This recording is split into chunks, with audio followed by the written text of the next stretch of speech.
Bonjour à toutes et à tous. Merci de nous rejoindre pour ce webinaire sur la formation actualisation des compétences aides-soignants proposé par l'IFSO. Notre objectif aujourd'hui, en 15 minutes, est de vous présenter à qui s'adresse cette formation, sa structure en 3 modules, les documents remis en fin de parcours et comment nous mettons en place cette formation à l'IFSO. Nous terminerons par un temps d'échange pour répondre à vos questions. Avant cela, on va prendre le temps de se présenter. Je vais vous partager notre présentation.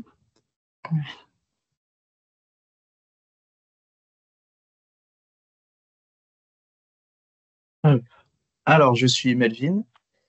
Je suis chargé de la relation et de l'accompagnement des établissements dans leur projet de formation à l'IFSO. Et moi, je suis Karine, je suis ingénieure en formation continue et mon expérience professionnelle en tant qu'infirmière puis cadre de santé m'ont permis d'apporter mon aide sur ce projet. Donc, qui est concerné par la formation actualisation des compétences aides-soignants? Donc, tous les titulaires du diplôme d'aide-soignant avant l'arrêté du 10 juin 2021. Pour vérifier si vous êtes éligible à cette formation, il vous suffit de regarder sur votre diplôme s'il figure la mention « Vu l'arrêté du 10 juin 2021 ». Dans ce cas-là, vous n'êtes pas concerné. La formation n'est pas obligatoire, cependant, elle permet d'harmoniser les pratiques dans les établissements avec les personnes qui sont déjà diplômées, issues de l'ancien référentiel ou du nouveau, et puis bien sûr lors d'accueil de stagiaires. Et ne sont pas concernés les faisant fonction. Donc la formation est en 3 modules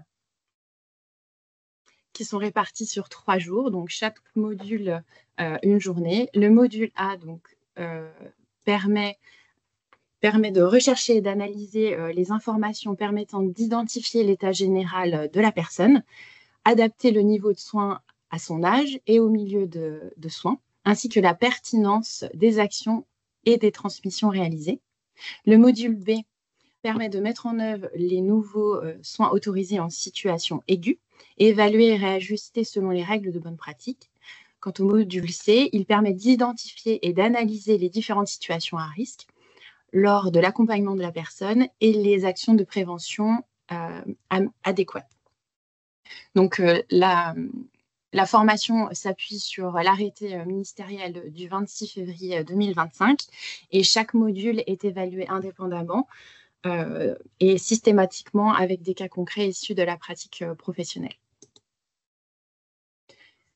Donc là, je vais lancer une petite vidéo et dans cette vidéo, vous allez pouvoir voir le rôle de la formation actualisation des compétences aides-soignants qui permet d'aborder ou renforcer les appropriations de nouveaux actes désormais autorisés. Donc, vous avez pu voir la pose de masque à oxygène, la tension artérielle. Ensuite, vous verrez la glycémie capillaire, puis le changement de poche de stomie. Cependant, cette formation ne se limite pas à l'acquisition des gestes techniques conformes aux bonnes pratiques. Elle engage l'apprenant dans une démarche réflexive, l'amenant à identifier les écarts lors de la prise de paramètres, par exemple, et de mettre en œuvre des réponses adaptées. Le raisonnement clinique de l'apprenant est au cœur de ce dispositif et il est sollicité tout au long de la formation, leur permettant d'établir des liens entre leurs pratiques professionnelles, les recommandations en vigueur, les protocoles établis, ainsi que les transmissions d'informations, qu'elles soient orales ou écrites. Un petit bug de la vidéo, on va passer. Les documents délivrés en fin de formation par l'organisme de formation. Donc, il existe 2 types d'attestation réglementaire. L'attestation d'acquisition des compétences, qui, elle, est délivrée si l'aide-soignant a validé la totalité des 3 modules, et l'attestation de suivi de formation, qui, elle, est délivrée lorsque l'aide-soignant n'a pas validé un ou plusieurs modules. À l'IFSO, nous remettons également un livret récapitulatif avec 11 fiches synthèse téléchargeables. Dans ces fiches synthèse, nous retrouvons les normes des paramètres vitaux et les risques associés, les recommandations pour les transmissions orales et écrites, et une bibliographie pour aller plus loin. Nous remettons également à chaque aide-soignant ayant validé la totalité des 3 modules un Open Badge accessible sans limitation dans le temps. Un Open Badge est une micro-certification numérique qui reconnaît et valorise des compétences facilement vérifiables et partageables en ligne. Comme vous pouvez le voir sur le document présent sur la droite, avec notre formation référent qualité en structure médico-sociale, avec les compétences validées qui sont affichées dans le document directement. L'IFSO possède également une expertise de plus de 50 ans dans la formation initiale des aides-soignants et depuis plus de 3 ans dans l'actualisation des compétences avec plus de 700 aides-soignants déjà actualisés avec la réingénierie de 2021. Un réseau de formateurs présent sur toute la France également, avec, comme vous pouvez le voir sur la carte, un réseau de formateurs présent sur toute la France, comme je viens de le dire, et nos sessions inter qui sont également présents sur le territoire. Chaque formateur possède également une mallette pédagogique. Dans cette mallette, on y retrouve du matériel de mesure des paramètres vitaux, des consommables permettant des manipulations lors de la formation. Donc là, dans la mallette, vous allez pouvoir voir les stéthoscopes, tensiomètre, glucomètre, le nécessaire pour les changements de poche de stomie, une tête de mannequin pour pouvoir y mettre les lunettes à oxygène et masques à oxygène, des appareils, saturomètre et tous les appareils de mesure. Nous espérons que cette présentation vous a permis de mieux comprendre le dispositif et la portée de celui-ci. Maintenant, nous allons... Vous pouvez également scanner le QR code pour retrouver notre livre blanc qui reprend cette présentation ainsi que la formation se basant sur l'arrêté du 26 février 2025. Et pour toute question supplémentaire, vous pouvez directement nous appeler au numéro affiché ou sur l'adresse mail. Là, on va vous laisser le temps de pouvoir poser vos questions aussi sur la conversation Teams. Je vais arrêter la présentation et puis on va vous présenter aussi 3 questions qui sont déjà revenues à plusieurs reprises. Donc, la première question, c'est l'attestation peut-elle être demandée lors d'un entretien? Alors, l'attestation peut être présentée à un employeur, mais elle ne peut pas être exigée par celui-ci. L'attestation doit cependant être conservée par le titulaire. Ensuite, la formation est-elle finançable par le CPF? Alors non, la formation, l'actualisation des compétences des soignants n'est pas finançable par le compte professionnel de formation.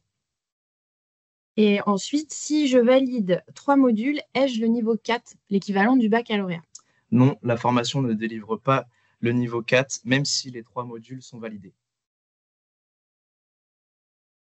Voilà. Du coup, la présentation étant terminée, on tenait à vous remercier donc, du temps que vous nous avez consacré pour celle-ci. Et puis, si vous avez des questions maintenant, n'hésitez pas. Pour l'instant, je n'en vois pas dans la conversation. Quelqu'un a levé la main, mais vous pouvez aller en fait pour poser votre question sur Q et R. Et dans ce cas-là, vous allez pouvoir taper votre question directement. C'est ça.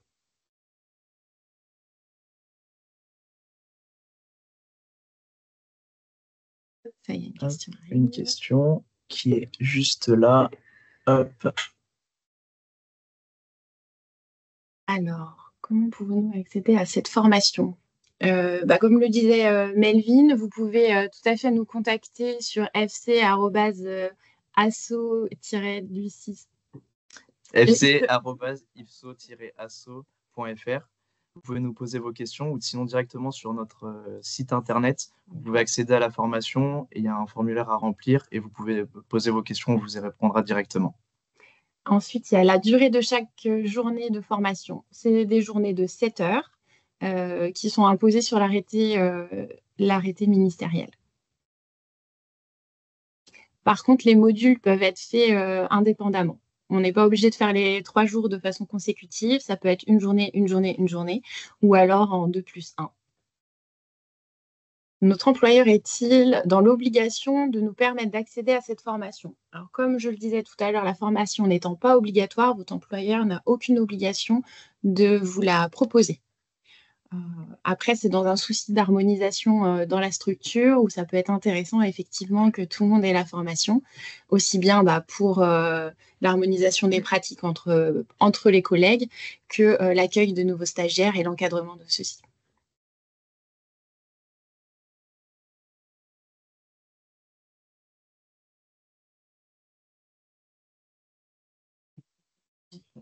Question. D'accord. Pardon, vous n'avez pas vu une question? Une question.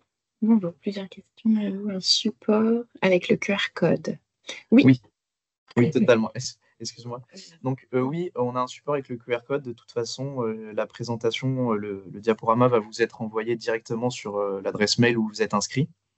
Et vous retrouverez donc le QR code avec le livre blanc ainsi que les informations. La validation de la formation est-elle transmise aux instances régionales, nationales? Non. Alors, non, il me semble pas. Vous avez juste l'attestation de l'attestation de validation, d'acquisition des compétences si vous avez validé les 3 modules. Et après, les autres sont dans la Ouais, les autres, c'est conversation, c'est ça. Alors, pouvez-vous vous déplacer pour faire cette formation pour plusieurs AS? Oui, bien sûr. On se déplace sur tout le territoire français et outre-mer pour pouvoir dispenser cette formation dans vos établissements. C'est ça. Donc là aussi, vous pouvez directement vous rendre sur le site internet ou nous appeler au numéro de téléphone présent sur le diaporama ou à l'adresse mail affichée également. Toutes les personnes connectées recevront l'enregistrement de cette présentation, donc vous aurez accès à ces données. Nous ne sommes pas sur la routine un impact sur le salaire. Alors, pour moi, il n'y a pas d'impact au niveau du salaire puisque vous ne changez pas de statut. C'est juste une réactualisation des compétences. Il n'y a pas de changement de niveau. Cette formation est-elle reconnue par les IFAS? Alors, je n'ai pas vraiment le sens de... Je vois pas trop la question, en fait. Tout dépend ce que vous appelez reconnu. En tout cas, comme elle a été conçue selon l'arrêté ministériel donc cité tout à l'heure, du 26 février de cette année, forcément, elle est connue et reconnue puisqu'elle est légiférée maintenant. C'est ça.